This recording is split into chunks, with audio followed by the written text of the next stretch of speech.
ಜೀವನದಲ್ಲಿ ಯಾವಾಗಾದ್ರೂ ಕಷ್ಟ ಬಂತು ಅಂದಾಗ ರಾಘವೇಂದ್ರ ಸ್ವಾಮಿಗಳ ಬಗ್ಗೆ ಒಂದ್ ಸ್ವಲ್ಪ ಓದಿ ತಿಳ್ಕೊಳ್ಳಿ. ರಾಘವೇಂದ್ರ ಸ್ವಾಮಿಗಳಿಗಿಂತ ಹೆಚ್ಚು ಕಷ್ಟ ಬಹುಶಃ ಯಾರಿಗೂ ಕೂಡ ಬರ್ಲಿಕ್ಕಿಲ್ಲ. ರಾಘವೇಂದ್ರ ಸ್ವಾಮಿಗಳ ಮನೆಯ ಪರಿಸ್ಥಿತಿ ಹೇಗಿತ್ತು ಅಂದ್ರೆ, ಅವ್ರ ಮನೆಯಲ್ಲಿ ಒಂದು ಲೋಟ ಇತ್ತಂತೆ, ಒಂದೇ ಒಂದು ಜೊತೆ ಬಟ್ಟೆ ಇತ್ತಂತೆ. ಆದ್ರೆ ಆ ಲೋಟಕ್ಕೆ ತಳನೇ ಇರ್ಲಿಲ್ವಂತೆ. ತಳನೇ ಇಲ್ಲ ಅಂದ್ಮೇಲೆ ಆ ಲೋಟನ ಹೇಗೆ ಉಪಯೋಗ ಮಾಡ್ತೀರಾ ನೀವು? ಆ ಲೋಟದ ಕೆಳಗಡೆ ಹೀಗೆ ಕೈನ ಇಟ್ಕೊಂಡು ಆ ನೀರನ್ನ ತುಂಬಿಕೊಂಡು ಕುಡಿತಿದ್ರಂತೆ ರಾಘವೇಂದ್ರ ಸ್ವಾಮಿಗಳು. ಇಷ್ಟು ಬಡತನ, ಇಷ್ಟು ಕಷ್ಟ.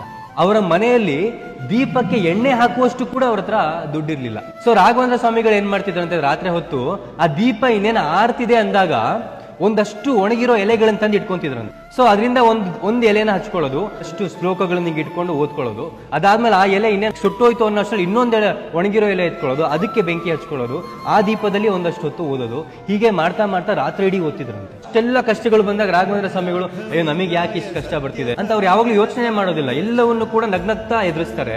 ಇವತ್ತು